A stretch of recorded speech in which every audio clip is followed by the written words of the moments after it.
ظاہر صاحب تھے جنہوں نے اللہ تعالیٰ کا کلام پڑھا، اور میں بھی شروع کرتا ہوں اللہ کے بابرکت نام سے۔ اعوذ باللہ من الشیطان الرجیم، بسم اللہ الرحمن الرحیم۔ سب سے پہلے ہم اپنے تمام ساتھیوں کا تعارف کروا دیں۔ میرے ساتھ ہمارے بہت ہی اس وقت پاکستان کے، اس وقت میں کہوں گا کہ بڑے انتہائی ایماندار، دلیر اور بااصول لیڈر، اور جنہوں نے کبھی اصولوں پر سودا نہیں کیا، احمد رضا قصوری صاحب، آل پاکستان مسلم لیگ کے چیئرمین، آپ لوگوں کے آپ ہمارے ساتھ بیٹھے ہیں۔ میرے ساتھ ہمارے senior member captain retired Imran Ghori صاحب بیٹھے ہیں، آل پاکستان مسلم لیگ کے۔ میرے ساتھ وکلا ونگ کے صدر جناب قطب الزما صاحب بیٹھے ہیں، اور میرے ساتھ جوائنٹ سیکریٹری مرکز ڈاکٹر زاہد صاحب ہیں۔ میرے ساتھ ممبر رابطہ کمیٹی رحیم بخش صاحب ہیں۔ میرے ساتھ صدر کے پی کے سردار وقار شہزاد صاحب ہیں۔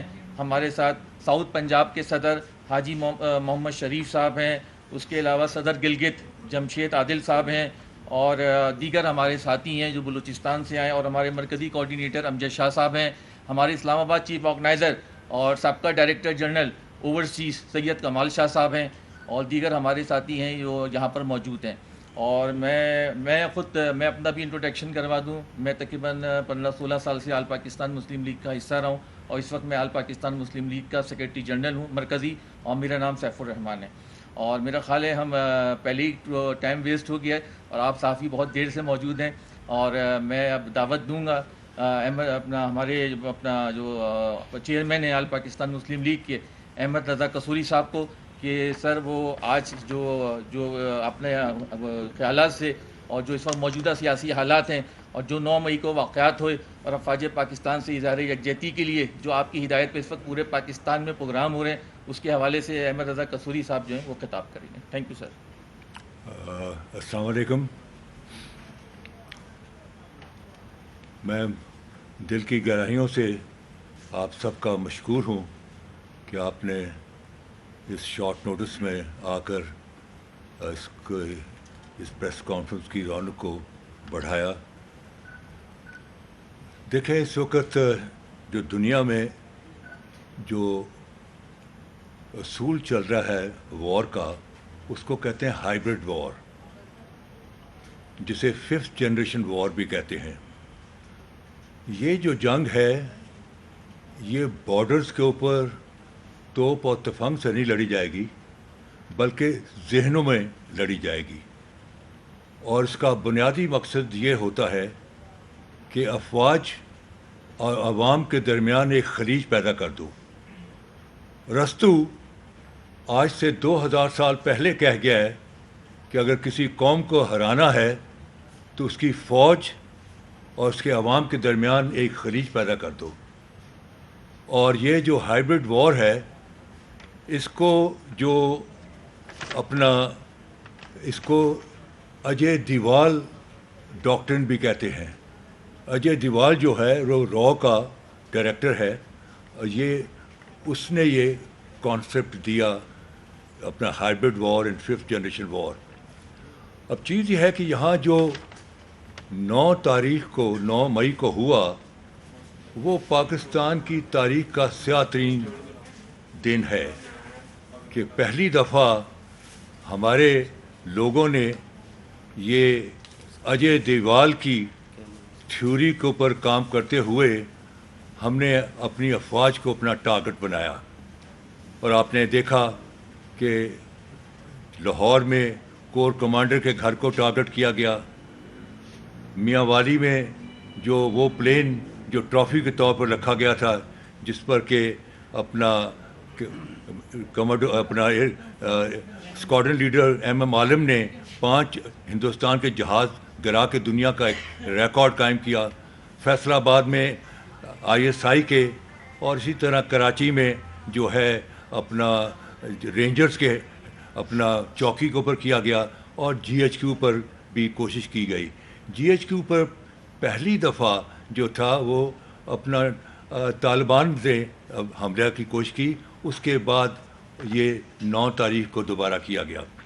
تو میں سمجھتا ہوں جی کہ 9 تاریخ کا جو دن ہے وہ پاکستان کی تاریخ کا سیاہ ترین دن ہے، اور 75 سال کی تاریخ میں کبھی دشمن نے ہمارے ملک کو اتنا نقصان نہیں پہنچایا جو ہم نے 9 تاریخ کو بدقسمتی سے دشمن کے کہنے میں آ کر ہم نے نقصان پہنچایا. تو میں اس کو شدید الفاظ میں اس کو کنڈیم کرتا ہوں. چیز یہ ہے کہ جی بات یہ ہے کہ یہاں ہمارے ہاں جو جمہوریت تو ہے لیکن ہم جمہوری کلچر نہیں بنا سکے, اور جمہوریت کی جو نیو ہے اور جمہوریت کی جو بنیاد ہے وہ اس ملک کا جو ہے سیاسی کلچر ہے, پولیٹیکل کلچر ہے.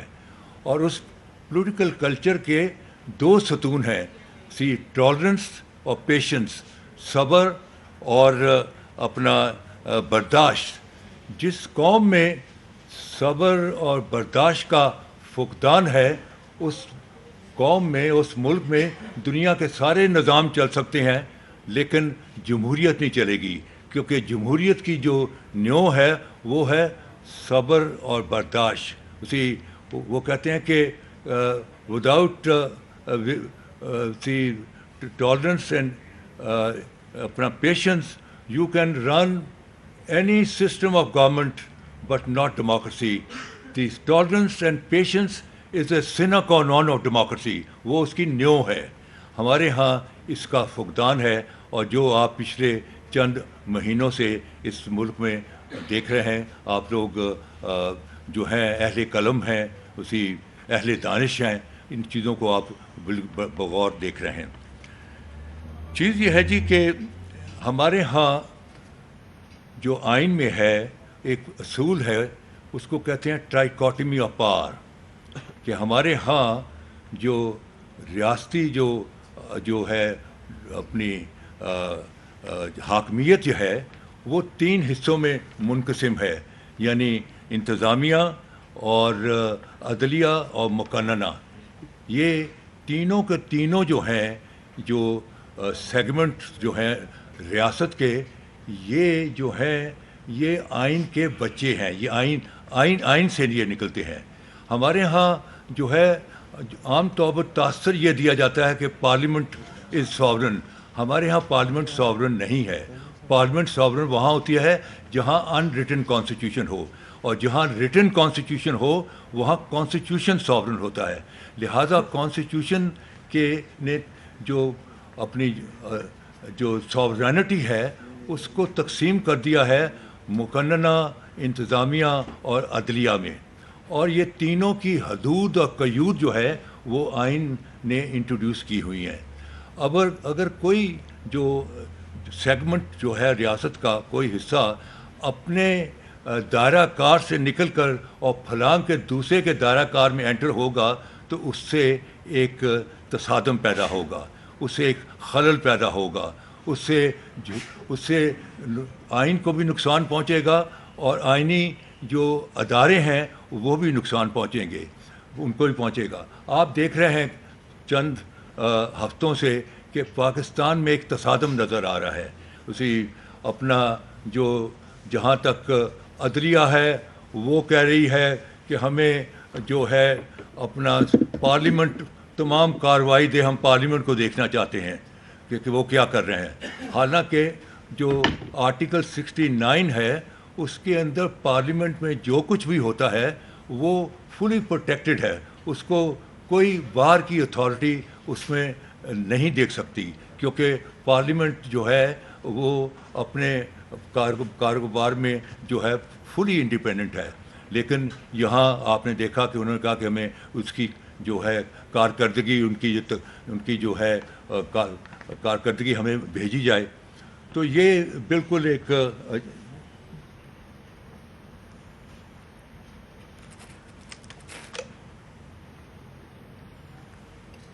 اب یہاں جو ہے کہ ایک جو اپنا جو آئین کا جو حصہ ہے جو ادارہ ہے وہ دوسرے ادارے کے اندر چھلانگ مار کے آ چکا ہوا ہے. جب ایک ادارہ اپنے جو دائرہ کار سے نکل دوسرے ادارے کی حدود میں چھلانگ لگائے گا تو وہاں تصادم جنم لیتا ہے, جس کو کہتے ہیں کانسٹیٹیوشنل ڈیڈ لاک. ہمارے ہاں اس وقت کانسٹیٹیوشنل ڈیڈ لاک آ چکا ہوا ہے کہ آپ دیکھیں کہ جو عدلیہ ہے وہ کہہ رہی ہے ہمیں پارلیمنٹ کی کارروائی بجاؤ، حالانکہ دے آر ناٹ کمپٹنٹ. صرف کمپٹنٹ ہے اپنی کارروائی کو چیک کرنے کی جو پاور ہے وہ صرف اسپیکر کے پاس ہے. اسپیکر جو ہے، اگر کوئی شخص جو ہے وہ عدلیہ کے بارے میں یا آرمڈ فورسز کے بارے میں تقریر کر رہا ہے تو اسپیکر جو ہے وہ تمام جو ہیں اس کی تقریر کو حذف کر سکتا ہے، اور جو ہے پریس کو بھی کہہ سکتا ہے کہ یہ بات نہیں چھپے گی. اگر پھر بھی وہ انسسٹ کرے ممبر تو اس کو ایک دن کے لیے وہ ہاؤس سے باہر نکال سکتا ہے. اگر پھر بھی انسسٹ کرے تو اس کا پورے سیشن کے لیے نکال سکتا ہے. تو speaker is the only competent authority to look into the دی میٹر کہ ویدر جو اپنا ممبر ہے وہ آئین کی حدود اور قیود میں تقریر کر رہا ہے. اس میں عدلیہ اس کے اندر نہیں جھانک سکتی، کیونکہ اگر عدلیہ جھانکنا شروع کر دے گی تو اس کا مطلب یہ ہے کہ جو اپنی جو پارلیمنٹ کی جو ساورینٹی ہے وہ شفٹ کر کے کسی اور ادارے میں جو اس کو اندر نظر دیکھ سکتا ہے. تو یہ آئین بالکل الاؤ نہیں کرتا. بات یہ ہے کہ ہمارے ہاں ایک چارٹر ڈیموکریسی ہوا اور اس میں تمام پارٹیز بیٹھیں، لنڈن میں ہوا، اور اس میں انہوں نے کہا کہ بھائی 5 سال تم کرنا تو ہم خاموش اپوزیشن بیٹھے رہیں گے، اپنا کبھی کبھار بول چھوڑیں گے. 5 سال تم مزے لوٹنا، پھر اگلے 5 سال ہماری. تو باریاں لگ گئیں. ان باریوں کے لگنے سے اس ملک میں لوٹ مار عام ہو گئی سیاسی پارٹیوں میں، اور سیاسی لیڈروں نے بالکل صفایا کر دیا پاکستان کی اکانومی کا. میرا خیال ہے کہ اب وقت آ گیا ہے کہ یہاں ایک چارٹر آف اکانومی ہونا چاہیے کہ اس ملک کی اکانومی کو کس طرح صحیح انداز میں چلایا جا سکتا ہے. کیونکہ عام طور پر یہ اب پرنسپل بن چکا ہے کہ weak economy gives a weak security and a strong economy gives a strong security. Pakistan is a security state. چیز یہ ہے کہ اس کی جو مثال ہے وہ ہے رشین USSR سپر پاور تھی. when they overstayed in Afghanistan from 1979 to 89، 10 سال وہاں اوور اسٹے کر گئے تو the Soviet Russia feel under its own economy, کیونکہ ان کا اکانومی کا بوجھ اتنا بڑا کہ سوویٹ رشیا جو ہے وہ ٹکڑوں میں بٹ گیا. سینٹرل ایشیا آزاد ہو گیا، ایسٹ جرمنی جو ویسٹ جرمنی کا الحاق ہو گیا، وال آف جرمنی گر گئی، ایسٹرن یورپ آزاد ہو گیا اور ایک سپر پاور ختم ہو گئی. اگر ایک super power with weak economy جو ہے شیٹرڈ اکانومی سے اس حالت میں آ سکتی ہے تو پاکستان تو اس لحاظ سے بہت چھوٹا ملک ہے. سو یہ جو حالات پیدا ہو رہے ہیں یہ صرف اس لیے ہو رہے ہیں کہ پاکستان کو کمزور کیا جائے. دیکھیں بات یہ ہے کہ ہمارے ہاں ایک آرٹیکل 5 ہے کانسٹیٹیوشن کا. Since I am a founding father of Pakistan constitution, جو پاکستان کا کانسٹیٹیوشن بن رہا تھا 1973 میں، I was the youngest member of the Constituent Assembly, and because of my legal background I played a very major role in the preparation of Pakistan Constitution.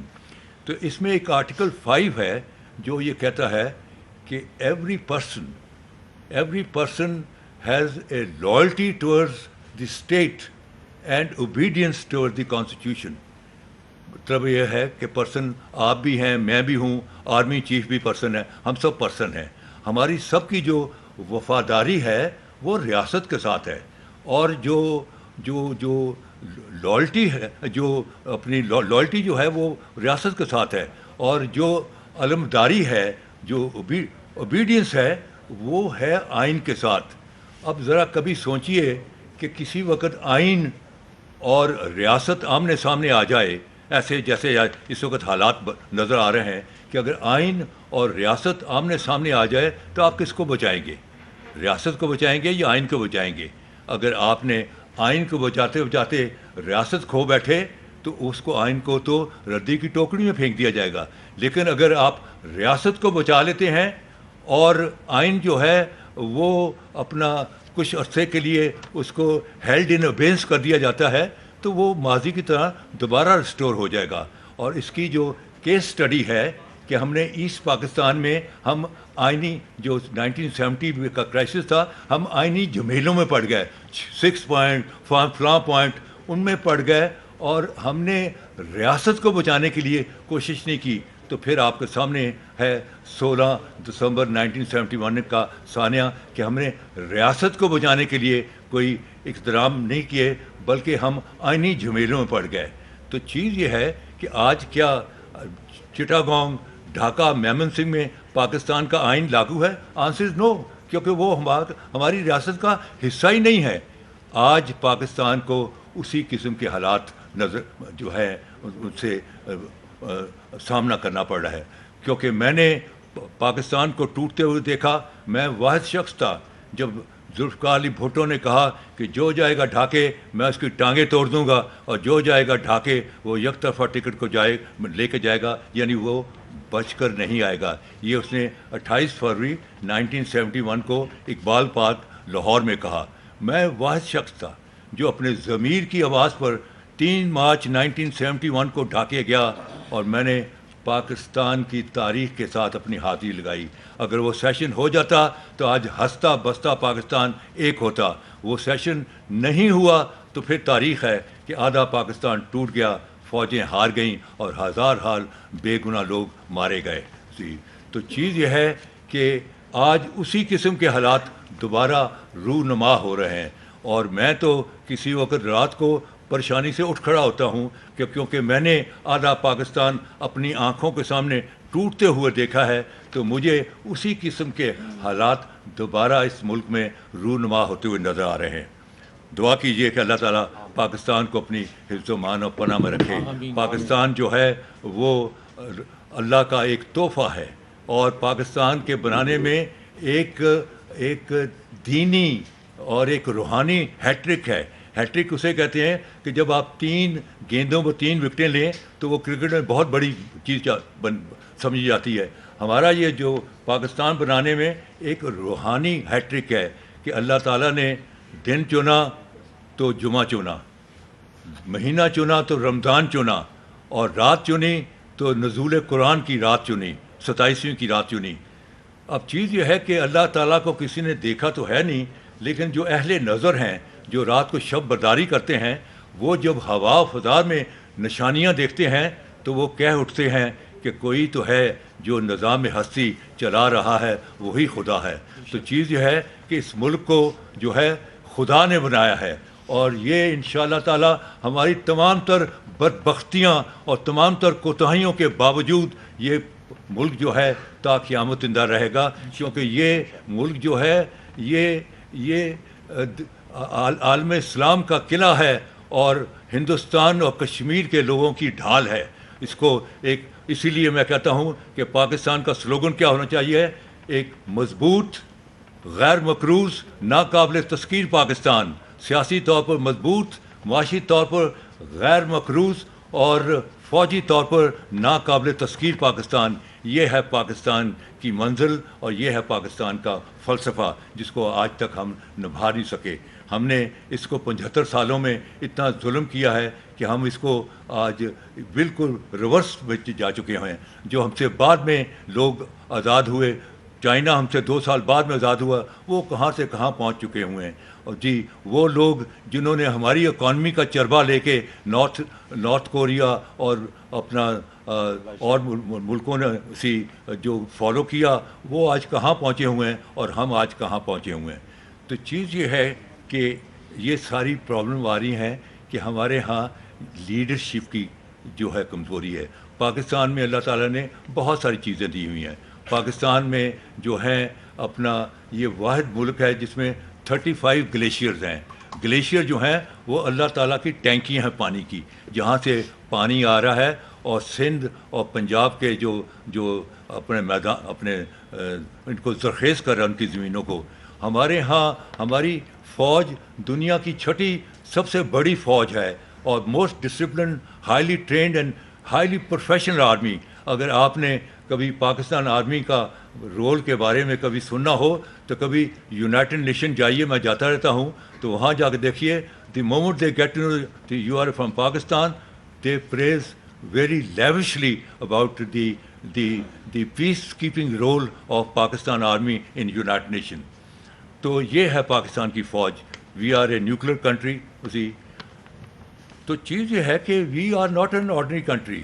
ہمارے ہاں جو we are the richest country as far as mineral resources are concerned. richest country. اسی ہمارا جو بلوچستان اور northern area ہے, oil ہمارے پاس ہے, اسی گیس ہمارے پاس ہے, لویا ہمارے پاس ہے, کولا ہمارے پاس ہے, سونا ہمارے پاس ہے, چاندی ہمارے پاس ہے, اسی کاپر ہمارے پاس ہے, اسی رائٹ. دنیا کی ہر you think of a mineral and it is with اس.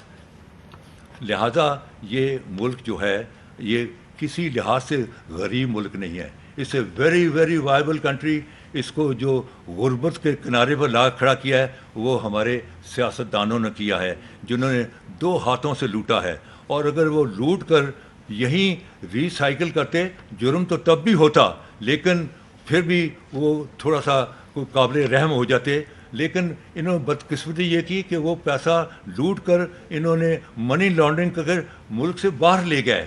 اور منی لانڈرنگ ایسے ہی ہے کہ جیسے کسی پہلوان کے جسم میں سے آپ 6 بوتلیں خون کی نکال لیں, وہ پہلوان آدھے گھنٹے کے بعد مر جائے گا. اور جس ریاست سے اس کے پیسے لے کے آپ باہر بھیج دیں, وہ ریاست جو ہے وہ ختم ہو جاتی ہے. آج وہی پوزیشن ہے. تو یہ ہے. دوسری یہ ہے کہ یہاں جو ہے اپنا اس ملک کا ایک ہی اب راستہ ہے, وہ ہے ڈائلاگ. اسی ڈائلاگ جو ہے وہ ڈیموکریسی کا سن qua non ہوتا ہے, وہ ڈیموکریسی کی روح ہوتا ہے ڈائلاگ. لیکن انفارچونیٹلی یہاں ڈائلاگ ہوتا ہوا نظر نہیں ہو رہا. یہاں ایک تصادم کی شکل ہے, اور یہ تصادم جو ہے یہ کہیں ایسا کوئی ملک اندر سانحہ نہ کریٹ کر دے. تو یہ پھر چیز یہ ہے کہ یہاں جو دنیا میں تمام جو آرمڈ فورسز ہوتی ہیں ان کے پاس جو ایکسٹرنل تھریٹ پرسیپشن ہے وہ تمام دنیا کی فوجوں کے پاس ہے, starting from Roman army to the present army. External threat perception.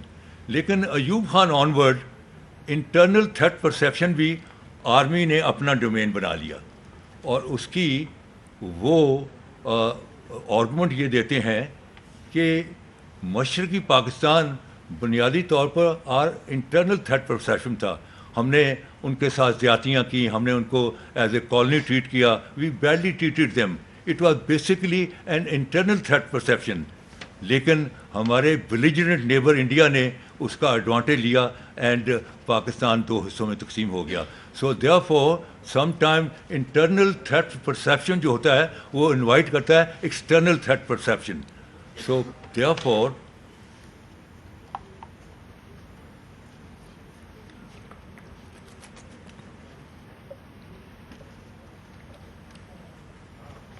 تو اس لیے جو ہے یہ پاکستان آرمی نے جو دونوں پرسیپشن ہیں, external perception and threat perception, یہ ایوب خان آن ورڈ پاکستان آرمی نے اپنے ذمہ لے لیا. اور آرمی جو ہے وہ ایک ریڈ لائن اپنے مائنڈ میں ڈرا کر لیتی ہے کہ یہ ہے ریڈ لائن, اس کو اگر کراس کر دیا تو پھر سب سے زیادہ ذمہ داری ریاست کو بچانے کی افواج پاکستان کو ہے. تمام دنیا میں تمام آرمی کو کی یہ ذمہ داری ہوتی ہے کہ ریاست کو بچائیں. تو فوج جو ہوتی ہے وہ اسٹرانگ آرم آف ریاست ہوتی ہے, وہ گورنمنٹ کا اسٹرانگ آرم نہیں ہوتی ہے. گورنمنٹ کے ساتھ اس کا ایک کانسٹیٹیوشنل ریلیشن ہوتا ہے, لیکن وہ اسٹرانگ آرم ہوتی ہے ریاست کی. تو چیز یہ ہے کہ اگر ریاست جو ہے وہ ڈاواڈول ہو, جیسے میں نے پہلے کہا کہ اگر آئین اور ریاست آمنے سامنے ہو جائیں تو کس کو بچائیں گے. تو نیچرلی ان حالات میں جو فوج جو بھی ملک ہوگا اس کی فوج ہوگی وہ پہلے ریاست کو بچائے گی اور پھر وہ آئین کو بچائے گی. سو دیئر فور ہماری افواج جو ہیں they are doing an extremely good work. We are proud of their performance. ہماری فوج نے بہت ایسے ایسے سپوت پیدا کیے ہیں کہ جن کی بہادری کے ذکر دشمن کی فوج بھی کرتی ہے، لیکن بدقسمتی سے ان کی قبروں کو ڈسمینٹل کیا گیا، ان کے جو اسٹیچو تھے ان کو ڈسمینٹل کیا گیا. تو یہ سارا 5th جنریشن وار ہے، یہ ساری ہائیبرڈ وار ہے کہ فوج اور عوام کے درمیان خلیج پیدا کر دو، اور وہ کسی حد تک کامیاب. ہاتھ ہمارا ہی ہے، سوچ بار کی ہے. ہاتھ ہمارا ہے، سوچ بار کی ہے، پیسے بار کے ہیں. تو یہ سب کچھ ہوا، لیکن اب ہم نے اس کو روکنا ہے، اور اس کا روکنے کا جو ہے وہ ایک ہی طریقہ ہے کہ ہم ڈائلاگ کریں، اور ڈائلاگ کر کے ہم جو ہے ایک اپنا جو اکنامک جو ہے چارٹر قائم کریں، کیونکہ پاکستان کی اس وقت سب سے بڑی پرابلم جو ہے وہ اکانومی ہے. اور جو ہے آئی ٹیل یو کہ اگر آپ ایک بے رحمانہ احتساب اس ملک میں کچھ 400 بندوں کا کر دیں، جس میں بیوروکریسی، سیاستدان، اپنا بگ بزنس کے لوگ، اور کچھ فوجی جرنیل بھی، کیونکہ اکراس دی بورڈ آپ نے کرنا ہے، تو یہ کر لیں تو آپ کے IMF، world bank, Asian bank کے قرضے بھی ختم ہو جائیں گے، اور آپ کے جو رکے ہوئے پروجیکٹس ہیں جو کہ فنڈز نہ ہونے کی وجہ سے آپ کے وہ پروجیکٹس رکے ہوئے ہیں، وہ رواں دواں ہو جائیں گے. تو یہ میں اتنا ہی آپ سے کہنا چاہتا تھا. جی صاحب یہ بتا دیں، بلا شبہ